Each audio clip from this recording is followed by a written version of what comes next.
Chapter 9. Dead Frequency. They didn't bring a radio, so no one could explain why, just after midnight, the static started coming from inside the tent. It was faint at first, a hiss like wind filtered through a cheap speaker. Dylan thought it was the fire dying down. Then it grew louder, whining, rhythmic, pulsing like a heartbeat between white noise bursts. It seemed to crawl across the air, touching every ear in camp, even though none of them had spoken about it until morning. By then, no one could remember falling asleep, but they all woke up at the exact same time, 4:03 a.m. And there were boot prints around the fire, boots none of them had worn.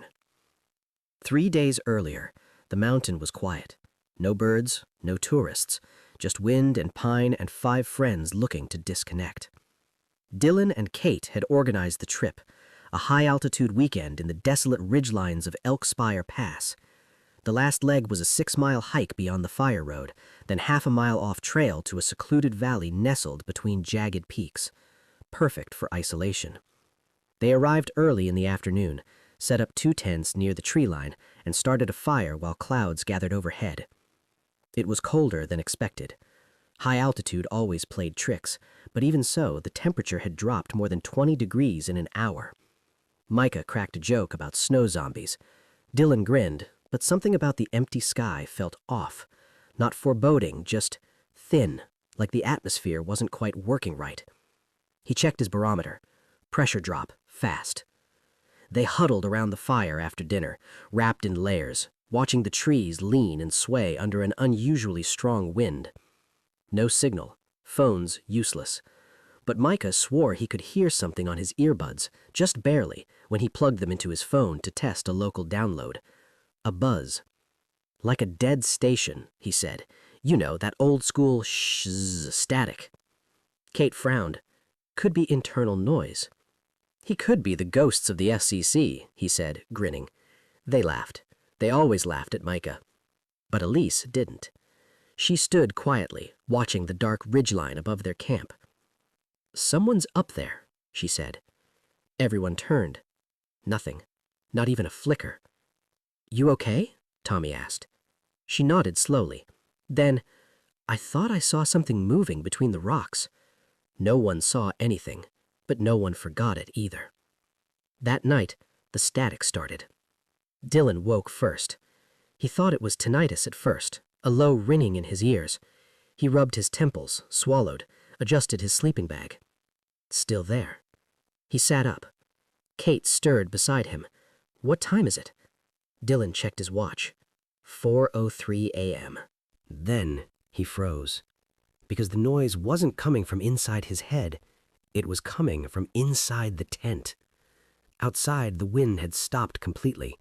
No swaying trees, no rustling leaves, just the soft, growing hiss of dead air.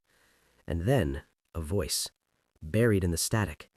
Not a full word, not even a syllable, just tone, rising, falling, mimicking speech. He unzipped the tent and stepped out. Tommy and Micah were already up. They were both standing near the fire ring, barefoot, motionless. Dylan called out, but they didn't respond. He walked closer. Tommy turned to him slowly. His eyes were wide, unblinking. Someone's trying to talk, he whispered. Micah spoke without looking away from the trees. It's a broadcast, not a person, not exactly. Dylan shivered, because they hadn't brought any kind of radio. By morning, the static was gone. Elise found the boot prints. They circled the camp twice, then trailed off toward the ridgeline, too large for any of them, deep treads half buried in frost. Rangers? Kate asked, but her voice lacked conviction. There's no one for 30 miles, Dylan said. We haven't seen a single other person since we left the car. Tommy was silent, rubbing his temples. I still hear it, he said finally. Not in the air, in my head, like it's stuck in there. They all looked at Micah. He was holding his phone. I recorded some of it, he said. Don't ask me why. He pressed play. Just static. For 10 seconds. Then the voice. Faint, wrong, like an animal trying to imitate human speech. Come, hello, in the air, we hear you. The fire snapped loudly, as if something had responded. They shut the phone off. No one spoke for a long time. That night, Elise disappeared. They searched all morning. The boot prints returned, deeper this time, still circling the camp. One set, always just one set. No drag marks, no footprints from Elise, just a strange, almost resonant hum in the trees. Dylan set up his camera aimed toward the trail they'd come from. Then he pulled Micah aside. "You said broadcast. What kind?" Micah shook his head. "Not digital, not AM, FM, not analog. It's wrong, like it's riding some other frequency, one that's not supposed to exist. You think it's military?" "I think it's alive." That night, it snowed, but only around their tents. A ring of snow, perfectly circular. Inside the ring, the ground stayed dry. They didn't sleep. Instead, they listened. To the static, to the voice. "We hear you now. Signal clean. Aligning you."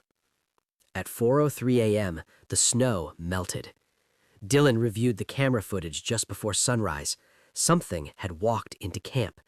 Just a silhouette. No face, no sound. Just a figure shaped like a man with too many joints and no reflection in the lens. It paused over Kate's tent, watching her sleep, then turned to the camera and smiled. By noon, the trees had started humming. Not like wind, not like insects. A low, bone-dragging hum, as if the forest had picked up its own signal and begun rebroadcasting. Dylan tried to keep calm, but the sound made it feel like his skull was vibrating. Every breath felt timed to the static, every blink like flickers in a dying channel. "Okay," Kate said, crouching by the cold fire ring. "Let's just go back, downhill, all the way to the car. I don't care if we don't have GPS, this is all wrong." "Agreed," Tommy said. His hands were shaking. Micah stood off to the side, rubbing his temples with his sleeves pulled over his hands. He looked pale, too pale. "I think I'm getting sick. My teeth feel loose." Kate raised an eyebrow. "Your teeth?" "Yeah, like they're buzzing or vibrating with the sound." Dylan checked the barometer again. The pressure was still dropping. "Storm coming?" Kate asked. "No, not a storm. Something else." They started packing. Kate broke down the tents. Tommy gathered their trash. Dylan stuffed the beer into his backpack, but when he zipped it shut, click. He froze. That sound again, mechanical, not metal, like a tape recorder clicking into place. He spun around. Micah was gone. "Micah!" he shouted. No answer. Kate and Tommy ran over. "He was right here," Kate said. Then they heard it again, static, not in the trees this time, not in the air, but behind them. Dylan turned. Micah stood 15 feet away, still, face expressionless, eyes wide. The static spilled from his mouth like breath, not just a sound, a transmission, and in it, Elise's voice. "I didn't walk away, I was taken." Kate took a step forward. "Micah, what is this?" His jaw twitched. The voice changed. "You are the antenna. You are the signal." Then he collapsed. He convulsed once, violently. Foam trickled from his lips. Tommy dropped beside him and tried to stabilize his neck. "No pulse," he said, frantic. "His heart just stopped." Kate moved in fast, trying CPR. Nothing. Dylan backed away, staring in disbelief. Micah's body jerked once more, then went still. Then his mouth opened, far too wide, and from it a sound came out. Not static, not words, a tone, a long rising sine wave. Piercing, beautiful, wrong. The trees shook. The snow ring returned instantly, like time had been reversed, and the voice whispered again, now tuned. They burned Micah's body. They didn't speak while doing it. The fire popped and hissed as if resisting. Tommy walked 20 feet away and vomited behind a stump. Kate sat down beside Dylan as he watched the flames curl around what used to be their friend. "I saw this," Dylan said, "last night, on the footage." "The fire?" "No, him, standing still, like already gone." That night, they didn't sleep. They took shifts. Kate stayed awake first, staring into the dark with a camping knife in one hand and a whistle in the other. At 4:03 a.m., the static returned. But not just sound. This time, light came with it. A pale white flicker on the horizon. It blinked 3 times, then again, then once. Morse. Dylan's skin crawled. "What's it saying?" Tommy whispered. Kate stared. V-I-T? Vital? Asked Dylan. Victim, Kate offered. The light blinked once more, then shut off. The trees whispered the word, transmitting. They left at dawn. Dylan carried Micah's ruined phone. Kate had the map, though the terrain no longer matched it. Tommy hadn't spoken since the fire. They followed what should have been the ridge trail south, but it looped. They hiked for 4 hours, came right back to their own burned camp. Only now the fire pit was cold, dead, and Elise's boots were sitting neatly beside it. Dylan stepped closer. Inside the left boot, a folded scrap of lined paper, written in Micah's handwriting. "They use us like towers. They send themselves through. There is no up, there is no out. They're trying to leave, through us." Dylan dropped the note. Micah wrote this? Kate knelt beside it, or copied it, or received it. Tommy stood at the edge of the trees, eyes wide. Then he whispered, "They're here." The wind stopped again, and the clicking began, soft, sharp, rhythmic, from all around. Dozens of them, not like sticks snapping or branches falling, like tuning forks being struck in sequence. The trees turned, not physically, but the way they felt, their presence. They watched. "Run," Kate said, grabbing Dylan's arm. Tommy didn't move, just stood there, watching the forest. Kate shouted again, "Tommy!" He turned slowly. His eyes were black, not bruised, not tired, black, polished, reflective. He opened his mouth, and static poured out. They left him. No choice. Dylan and Kate bolted into the trees, crashing through brush and ducking under branches. The hum behind them grew louder. The static now had depth, multiple layers, a full, distorted symphony of dying frequencies, all clawing through flesh and air and reality. Eventually, they reached a ledge. Below, a gully, a frozen lake, and in the center, a dish, old, massive, sunken into the earth. An array of broken panels pointed straight at the sky. Wires draped across the ice like spider legs. A torn fence, collapsed stairs, a sign half covered in ice. U.S. Air Force Spectrum Array Station 9, decommissioned 1986. Kate read it aloud, voice hollow. A transmission station. Dylan stared at the broken dish. That's where it's coming from. Dylan slid down the frozen slope with more force than he meant to, boots skidding on the slick grass as he tried to stop his momentum. Kate was just behind him, stumbling as she hit the gully's basin. The dish loomed before them, cold, silent, and massive. The closer they got, the more impossible it seemed that something so large had gone forgotten. The sign had rusted down to illegibility near the edges. Strips of barbed wire curled across the ground, half submerged in frost. On the far side of the dish, a cracked metal door hung loose on a squat building built into the hill, probably once used as the control room. Black scorch marks ran along its edges. "I thought these places were dismantled, not left to rot." Kate didn't answer. She kept glancing behind them, eyes scanning the tree line as if expecting it to walk toward them.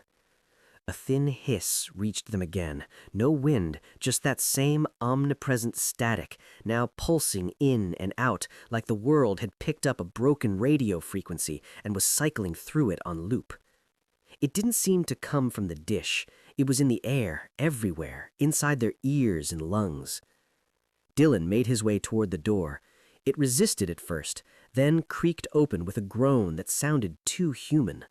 A rush of cold, dry air escaped from inside, dust and metal. The room had no power, but enough ambient light filtered in through narrow, grime-streaked windows to illuminate banks of panels, cracked monitors, and a wall of dials and knobs like something out of an ancient submarine. The signal grew louder as they stepped inside. No machines were running, but the noise was undeniably clearer in here, focused, like the walls were conducting it. This wasn't just a broadcast station, Kate said. It was something else. Dylan approached the nearest panel. The dials were all turned to maximum. The monitors were blank but humming slightly. He crouched beside a junction box and traced the cables with his flashlight. Some of this is still live. There's no generator, but the system's drawing from somewhere. Maybe geothermal? Kate moved to a small desk in the back corner where a notebook sat open beside a dusty set of headphones. She brushed the surface clean with her sleeve and picked it up carefully. Most of the writing had faded or been damaged by water, but a few lines remained. It's not just frequencies, it's memory. They come through the signal like heat in metal. We thought we were listening, we were being tuned. At 4:03, the gate opens. We don't send, we receive. She turned to Dylan slowly, the words sinking into her chest like ice. They didn't shut this place down. They locked it up, hid it. It's still open. Dylan pulled his backpack off, retrieving the broken phone Micah had used. He held it up to one of the nearby monitors and waited. Static blared. Then a voice. Elise again. "I'm still here. Don't come in." He dropped the phone. It hit the concrete and cracked deeper. Kate's jaw clenched. She's inside this system, her consciousness, or some signal-based version of her. They're using her voice to talk. Dylan shook his head. It's worse than that. I don't think they need bodies anymore. They're building new ones made of transmission. Every person they take becomes another signal to relay the message. "And what's the message?" Kate asked. He looked up at the far wall. One of the monitors blinked to life. A face flickered on it. No features, just a blur of motion like light diffused through water. A shape, a mouth, wide and gasping. The screen glitched. A single word came through. Receive. The dish outside creaked loudly. They rushed out to see it. Despite its damaged state, it had begun to shift, slowly rotating in place with groans of rusted mechanics and cracked hydraulics. Metal scraped against rock, cables dragged like tendons pulling against earth. And then, sound. A beam of pure, shrieking noise erupted from the dish's broken face, a jagged cone of sound aimed skyward like a war horn blown from a dying god. The forest answered. A series of harmonic echoes rippled through the ridgelines. The snowline glowed faintly. The trees bent, not from wind, but submission. Dylan dropped to one knee, clutching his head. Voices layered on top of each other filled the air. Kate's, Dylan's, Micah's, Elise's, Tommy's, others they didn't know, all saying the same word. Aligned. Then came the footsteps. Dozens of them. Not running, marching. From the tree line across the ravine, figures emerged. They looked human at first glance, but too smooth, too symmetrical, their limbs moving in exact sync, not a twitch out of rhythm. Their faces were featureless, only vague depressions where eyes and mouths should have been. And they all whispered the same static chorus, lips not moving. Dylan grabbed Kate's arm. "We can't outrun them." She looked up at the dish. "Maybe we can shut it off." They sprinted back into the station. The lights inside were flickering now. Panels that had been dead now buzzed and sparked, like something was reawakening inside the guts of the building. Kate yanked open a side panel and found the main circuit grid, a half-corroded maze of wires, fuses, and toggles. "I can kill the board," she said, digging into her pack for her multi-tool. Dylan backed against the door, watching the shadows grow longer through the windows. "Do it fast." Sparks leapt from the console as she worked. One line pulsed with green light, another with red. She cut them both. The lights went out. The sound stopped. For 2 seconds, the world held its breath. Then the dish exploded. Not with fire, but with pressure.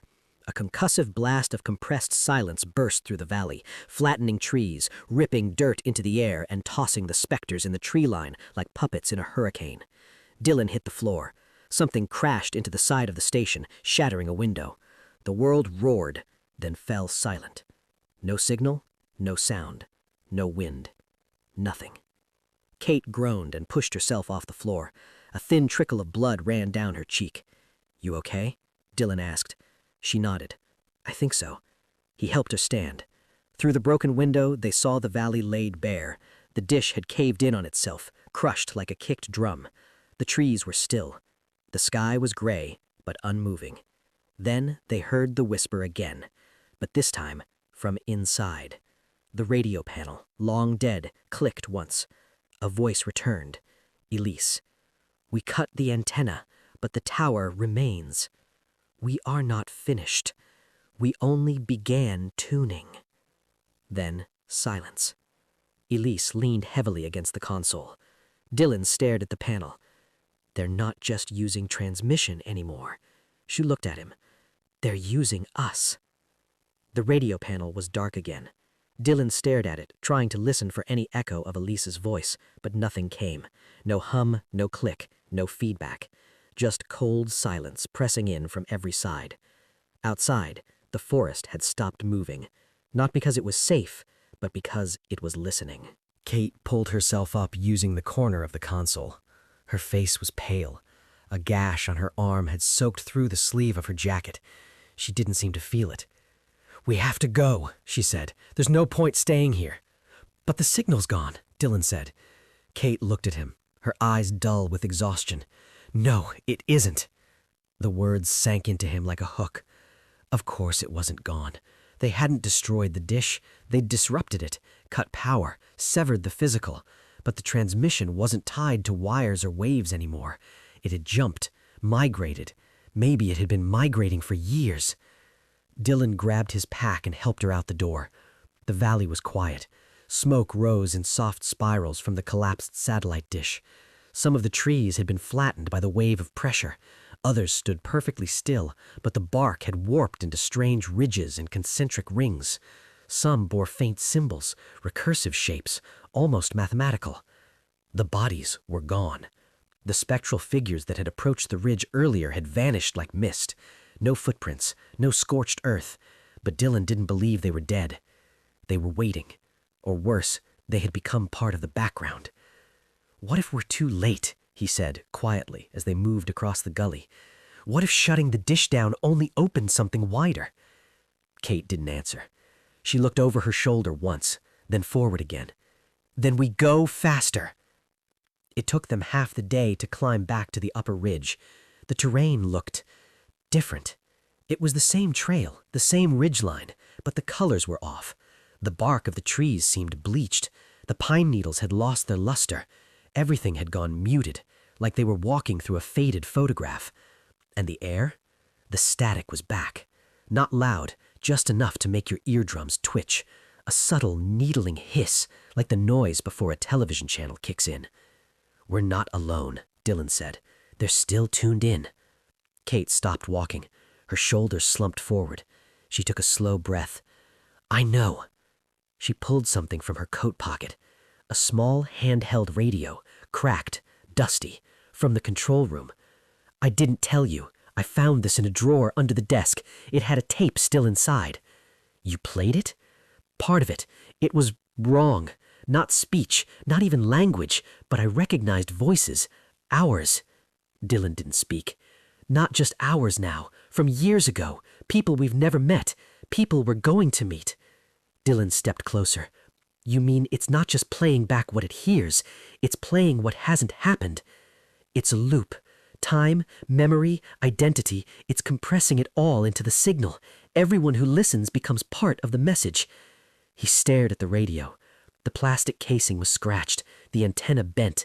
The little dial clicked faintly every time it shifted frequency. I want to destroy it, she said. He nodded. She raised her arm and slammed the radio into a rock. It cracked, but didn't break. She did it again. On the third hit, it emitted a sharp, shrieking squeal, a tone neither of them had heard before. Then it spoke, but this time it wasn't Elise's voice. It was Dylan's. Don't leave. Not yet. Not when we're almost through. Kate dropped it. It bounced once on the dirt, then lay still. I didn't record that, Dylan said. No, Kate said. You haven't yet. They left the radio behind. By nightfall, they saw the parking lot below. Their car still sat in the dirt pullout, untouched. The sun was a flat red smear behind the clouds. The forest stretched out below them, quiet and still. They ran the last half mile. Relief didn't hit when they opened the car doors. It didn't come when the engine turned over. It didn't come at all. Because as they pulled away, as the road curved back towards civilization, they noticed the radio in the dashboard. It was on. Neither of them had touched it. The volume was set low. Static hissed from the speakers. Then, faintly, the sound of Kate's voice. "I think I'm getting sick. My teeth feel loose." Dylan reached forward to shut it off, but the power button didn't respond. He turned the dial. Every station played the same thing. "This is Kate. I'm with Dylan. We're in a loop." The air in the car grew colder. The road stretched longer than it should have. The trees along the side of the mountain no longer looked natural. Some leaned inward too far. Others seemed to vibrate, subtly, like a still image trying to refresh. "I don't think we left," Dylan whispered. Kate closed her eyes. Her breath shook. "We're the transmission now." The car radio clicked. A new voice emerged. Micah's. "Alignment achieved." And behind it, dozens more. Elise, Tommy, Kate, Dylan, all of them, layered over one another, a single unified chorus of dead frequencies. The radio screen flickered, then cleared. 4:03 a.m., even though it was dusk, even though the clock on Dylan's wrist read 7:42 p.m. "Pull over," Kate said suddenly. "What?" "Pull over, now." Dylan obeyed without thinking. He stopped the car at the shoulder. The forest leaned around them. Kate opened her door, stepped out, and walked into the trees. Dylan called after her. No response. He followed, stumbling over loose stone and root. She stopped 20 feet in, turned around, and held something out. The radio. Not the car radio, the one from the station. "I thought I destroyed it, but it followed us." He stepped back. "This can't be happening." "It isn't," she said. "We're happening to it." Behind her, the trees began to flicker, flashes of light and shadow, images that weren't quite real. He saw Micah's silhouette pass between the trunks, Elise's face in the knot of a tree, and his own voice whispering from nowhere, "You hear us now." Kate put the radio down at her feet and crushed it beneath her boot. No static, no scream, just silence. A real one this time. The wind returned. The trees stopped swaying. The forest felt heavy again. Present. They returned to the car. The dashboard display was blank. The air was warm again. They didn't speak for the rest of the drive. Kate didn't make it to morning. She stopped breathing around 2:45 a.m. without warning.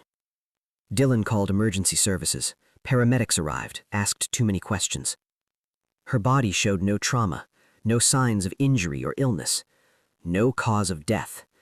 They wrote it off as heart failure, but Dylan knew better. She was the last antenna, and he was the only one left tuned in. Weeks passed. He tried to ignore the buzz in his ears, the way the TV would flicker when he walked past. He stopped listening to music, disconnected his router, got rid of his phone. But it didn't matter, because sometimes in the deepest part of the night, the static would start again. Not from speakers, not from machines, from inside his skull. And the voices would begin. "You made it out. Now help us reach the others." The last time he slept, he dreamed of a satellite far beyond Earth. Its dishes spun slowly, its lights blinking in perfect rhythm. A signal raced from it like a spear, cutting across the void. Inside that signal, he could feel his name and thousands of others, waiting, calling, broadcasting. Thank you for listening to this story. Your support means a lot and helps keep these tales coming. If you enjoyed it, please take a moment to subscribe and follow for more dark and immersive stories just like this one. New horrors await. Don't miss what's coming next.